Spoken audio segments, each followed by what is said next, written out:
Hello and welcome to Madder Maxx. I'm Dougie Brimson and this is what we've got coming up for you on the show this week.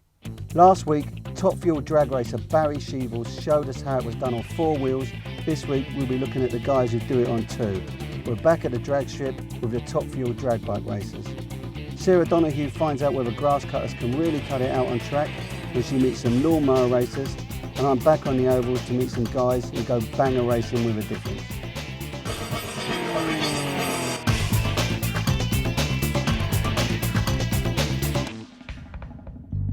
Motorbikes provide some of the fastest acceleration available on the roads, but there are always people looking for more power, more speed and even more acceleration. Meet the drag bike.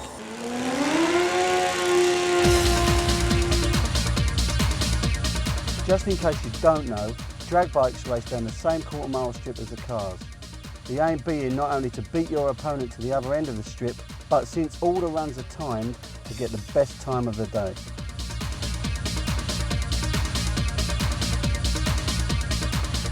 There are many different classes of drag bikes, from tuned street bikes to top fuel drag bikes with over 1,000 brake horsepower. Machines that are capable of covering the quarter mile in under 7 seconds at well over 200 miles per hour. Meet Steve Woolatt, top fuel bike racer. Steve, how did you get involved in drag racing on bikes? I first came as a spectator many years ago. Enjoyed what I saw and thought I could participate in this, and here we are. Have you always been a biker? Yeah, 2 wheels, yeah. Yeah. What goes through your head when you're just about to go into stage? I'm just more worried that I'm going to repeat everything exactly as I do every time and get everything right. Can you give us a brief description of the actual technical layout of it? Yeah, we've got a 4-cylinder twin cam engine, which is a copy of the Japanese engine, made in England, bigger and stronger than the Japanese original. Supercharger, fuel injection, large ignition magnetos, use a mixture of nitro methane and methanol fuel.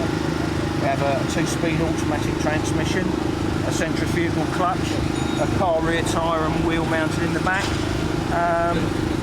That's basically it, it's twist and go, just like a moped. What sort of brake horsepower is that putting out? Approximately about 750 brake horsepower. So it's not short of 1 or 2 then? No.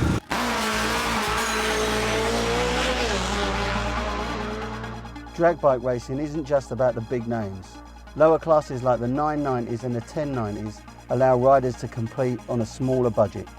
Meet Neil Curtis, who races in the 990s. Right, I'm running in a class called 990 bike.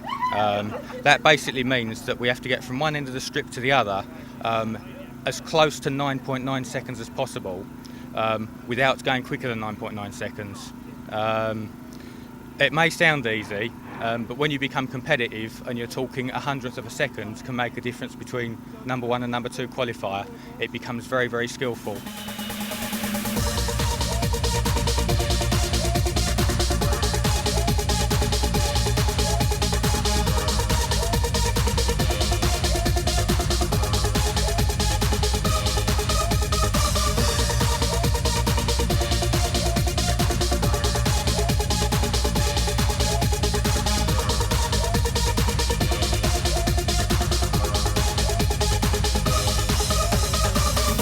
Right, Steve, you've just had your first run. How did it go? Yeah, it's pretty good. We're in number 2 position. Weather could have been a bit better, but that's the best we can do under the track conditions. And what were the figures? 680 at 198.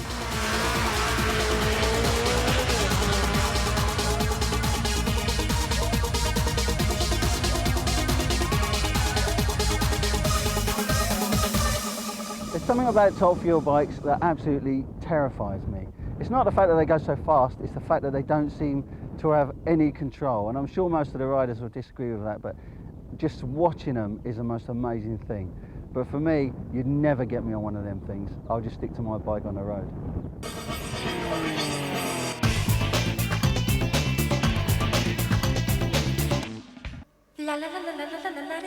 Hello there, my name's Jake and this is Bob. We're from New South Wales, which is better than the old South Wales because it stinks of coal, doesn't it, Bob? Just a little bit, mate. too close to England as well. Well, here we go. We're looking some real boating action today, close to our hearts. What do you say, mate? I knew it wasn't going to be long before one of them fell out. I know, I think they're pushing it a little bit too hard. I don't want to do that in my ute on my way to the supermarket. What we ought to do is do what I do and put your wife on the bow. It keeps it on the water. I think your wife might just sink the boat, mate. Ah, that's a funny thing to say with a black eye, isn't it, mate? Yeah, well, I know your wife. She said she loves you, though, and she told me in the shower the other day. Ah, yeah, very funny. At least I'm married. I haven't got a collection of big knives under my mattress. Yeah, you can never be too careful. Well, look at these guys go. I just hope one thing, mate. 3 words. Perhaps there just aren't as many people want to kill me as there are you. Teeth like razors. I hope there's no sharks in that water. Here we go. I have come to clean the pool. Yeah, I am the sauna That's boy. underneath your other mattress. I've known all I about like that those for films. years. Look at these guys' corner.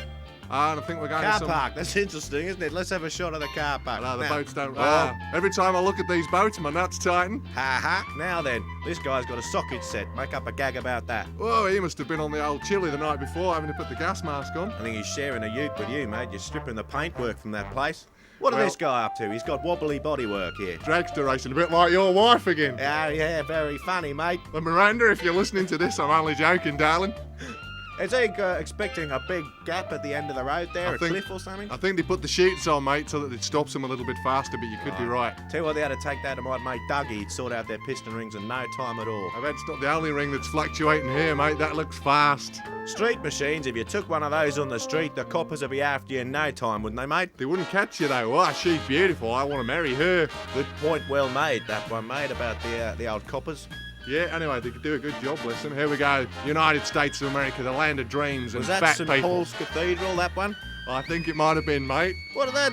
Little flat cars. Look, what do you make of them? I don't know, I think they call those outlaws or something like that. You It's wouldn't- like Starsky and Hutch all over again. You wouldn't get a bucket in there, let alone the ladder. No, not me, mate. I'm 6'12". There goes number 11. He's off again. He's always off every week, that Look at guy. these guys. Hey, that's a cat on water skis. I've seen that before, I but told you to stop growing your own mushrooms, mate. I know, but you see some wacky things.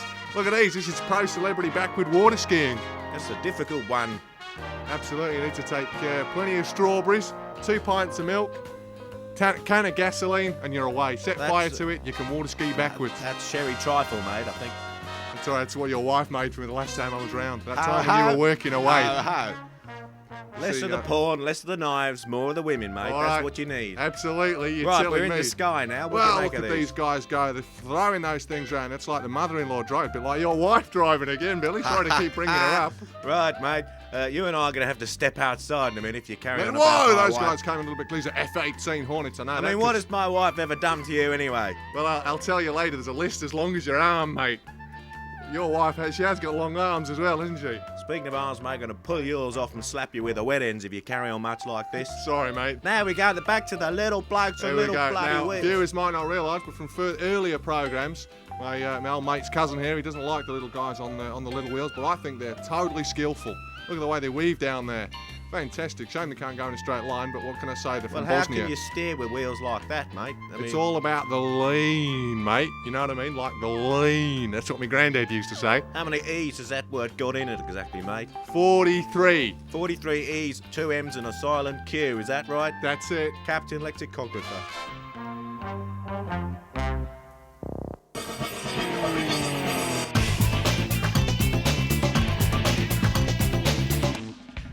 In part 2, Sarah Donohue meets up with some Lawn Mower racers. We've got some more of them Madder Maxx Golden Oldies, and I'm back at the ovals with some Caravan banger racers.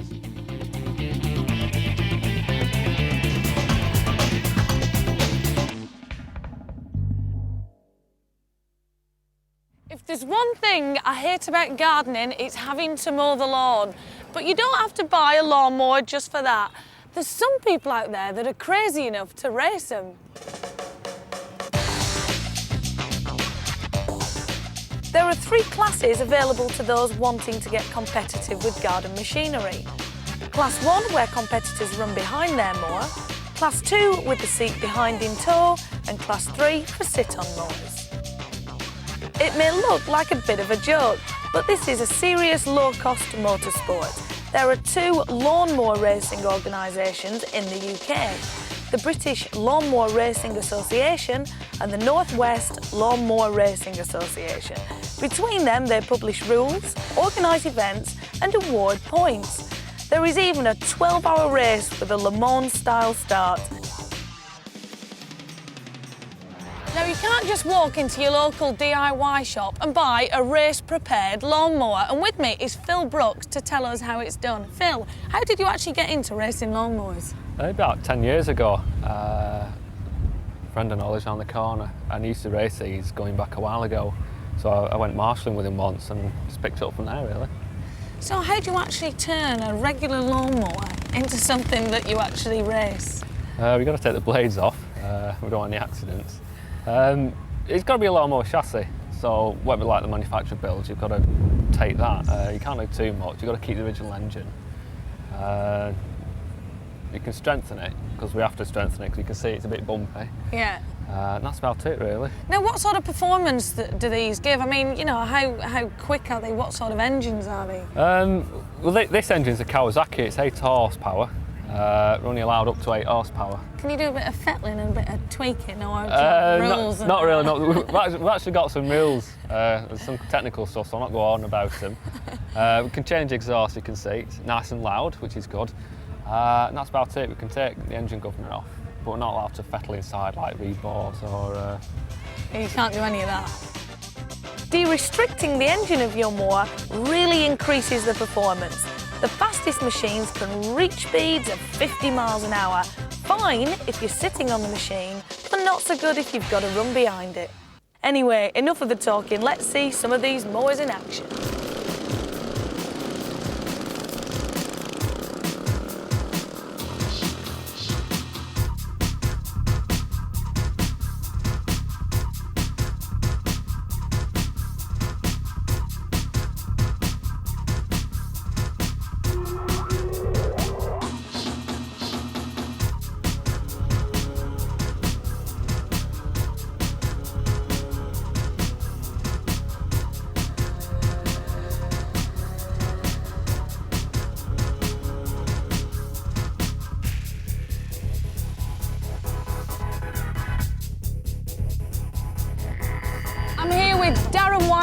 Race winner.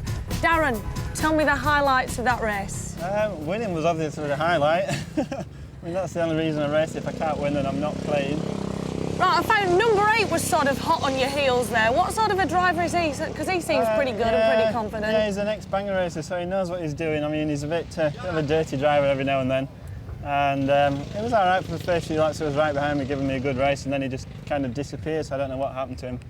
I haven't spoken to him, so I haven't asked him yet. So what about the points now? Where are you with points in the championship? I'm probably winning, actually. I've won the last 2 points races, so I'm quite pleased with that, very happy. Championship points are awarded for each race. Drivers score 15 points for a win, 14 for a second, and 13 for third. On top of that, every driver scores a point for starting and another point for each lap completed. At the end of the day, the racing may not have been high speed, but it's certainly been close. So if you fancy spicing up your lawn life, then get your mower out. And is it for me? I think not.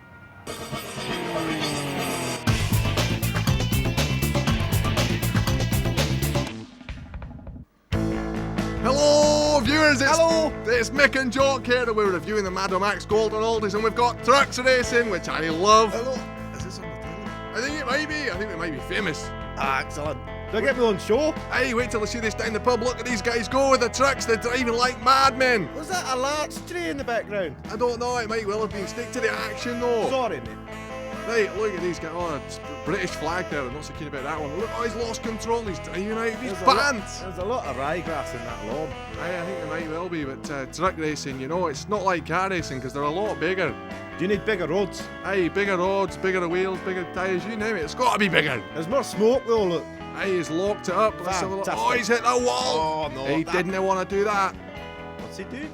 I think he's doing a wheelie. Is he supposed to be doing it like that? Or is Aye, it I think supposed to so. be all wheels on the ground? That's like me when I get thrown out the pub on a Friday night. Every Friday night, I've been there, mate. Absolutely. Oh, it's wet now, but these guys don't care. They still throw them right in the corners. He's still sliding about.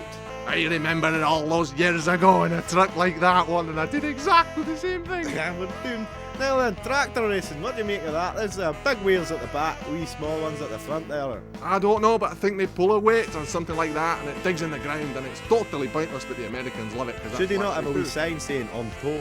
I think so. It's like me on a Friday night as well, on the pool. Yeah, but it's not fair when you come along and you put £300 worth of 20 pence pieces on the table. Nobody else gets a game. No, not pool with a stick, pool with a girl. You pool with a girl. Hey, oh, never mind. Look at this guy. He's got about 38 engines on there. That must cost a fortune way out of my budget. I don't think it's quite 38, actually. I think your maths is letting you down a bit. Look, the guy in the field on fire. He's in burning stubble now. Look at, oh, they're beautiful. Oh, lame. You don't see those in Glasgow on a Friday night. Well, they're there and you just can't see them. Not until you've had 12 pints of cider and they all look like that. That's right. You're not bad yourself. Look, is that bloke off that film you've got? I know it is him. Yeah, you should see why he can't keep his head still. You should see what that cow did to him, but it's quite entertaining after 5 times. I think we'll leave that there. See what's going on in the background? No, neither can I. I was just changing the subject. Oh, sorry. Look, tractors. Oh, these guys have got some horsepower or dark. You can see the undercarriage quite clearly there. Oh, sorry, I'll pull my shorts up. Sorry about that. It could be quite distracting when you're trying to talk over the tape. Oh, leave it alone, man. You're supposed to be a professional. Hey, sorry about that. Oh, look at that. He's on fire. He's like my kebabs on a Friday night. Stop banging on about Friday nights. Sorry, but being a priest, it's the only night I get out. That's only because you're asleep till Thursday. Hey, well, that's he's really cooked that one. I don't know, he's trying to get it started. I want to look at this lovely fireworks like New Year's Eve. Beautiful. Absolutely beautiful. Not that I can remember most New Year's Eves, but you know what I mean. Well, New Year's Eve fall on Fridays. Look at him, he's happy he's won the race. I think he could do with losing a few pounds though. A few branches at least. I mean that in a nice way, mate. Twigs.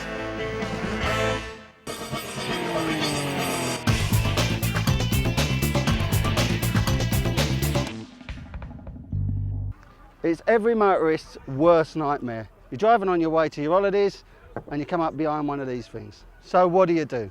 Well, there is actually a form of motorsport where the drivers know exactly what to do with these things. They banger race them.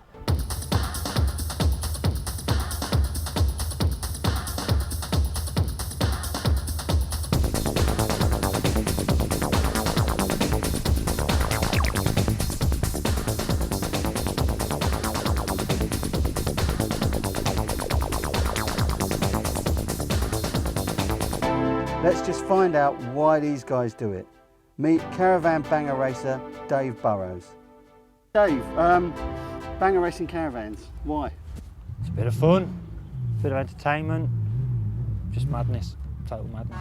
Is that really what, why you're into banger racing full stop? Originally, yeah. There was a bit of boy racer in me and, I don't know, just a bit of fun. I started out with the leg rows and little stuff like that, but yeah. Slowly progressed onto the bigger stuff, the Granadas and the Jags, things like that. I mean, it takes now quite a bit of work to get a car about right. Yeah. It started off a lot of money, but slowly getting my stuff together now. So. Yeah. How long does it take to, we're primarily talking about the caravan, but how long does it take to, get the gear together like this? All right, well, for the whole lot here, for the car and the caravan, it took me, 2 weeks to build the whole lot from scratch. And the complete caravan and complete car, and then strip out and start building. It took me 6 hours to paint that. And how long do you think it's going to last when you get out there? 2 seconds, no more. Look. Yeah, but you don't really care. No, I don't really care. It's all a bit of fun. Yeah, but there is a serious side to it. It is, a lot of people are ridicule it, but it is actually, you are out there to race. Oh yeah, definitely. I had to take my wife's advice last week. She said, I want you to finish a race for once. So I went out and finished 7th in the final. I felt chuffed, and she said, well, you didn't win. Oh. It's got to be all down to winning, isn't it? Typical woman, never satisfied. Enough of the chat. Let's see these nutters in action.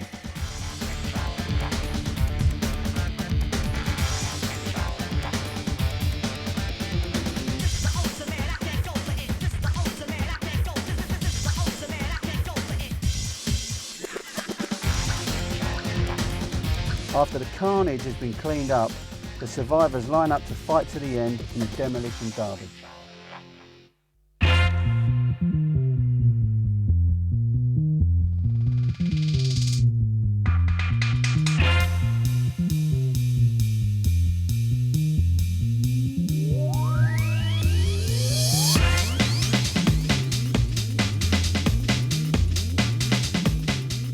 The rules of the demolition derby are simple. There are no rules. The last car left moving is the winner. As the chaos is cleared up, Let's have a word with Dave Burrows and find out how his race went. Well, not only is your caravan missing, your car looks slightly different from it was when we saw you this morning. So what happened? I had some fun. Yeah? I had some fun, yeah. All right, didn't finish the race today, but I had some great fun. It's well bent. It's better to take them back bent than it is to bring them home straight. What's I mean, surely getting Woolatt that hard must hurt a little bit. A little bit. You live with it. You live and learn. Well, you live and learn. You try and learn not to get it so hard. Not getting away next time. Yeah, but I mean, I went out in that with only first gear, so I was expecting a good thumping. So what happens now then? Take it home, strip it, build another one, and come back to play next week. I admire your enthusiasm. I worry about your sanity, I have to say. Yeah. But yeah, it was a cracking race, I must admit. It was good fun. Oh, it is. As long as you enjoy it, that's what it's all about. Too, right, at the end of the day, it's all about enjoyment. He comes out, he loves it. The wife comes out, stands there and cringes, and I just come out with it with a smile on my face. And the crowd loved it. That's what it's all about at the end of the day.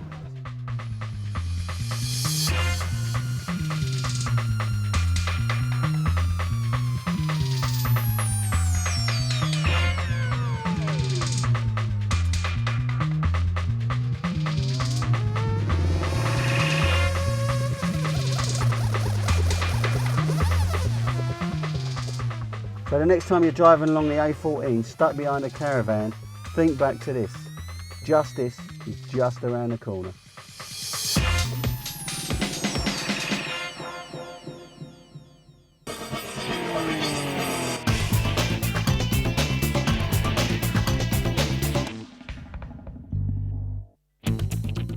Well, I hope you enjoyed the show. Join us next week when I'll be looking at the world of microlight competition. Sarah spent some time with a junior rally team, and I interview a guy for whom size really doesn't matter, a mini moto bike racer. See you next time.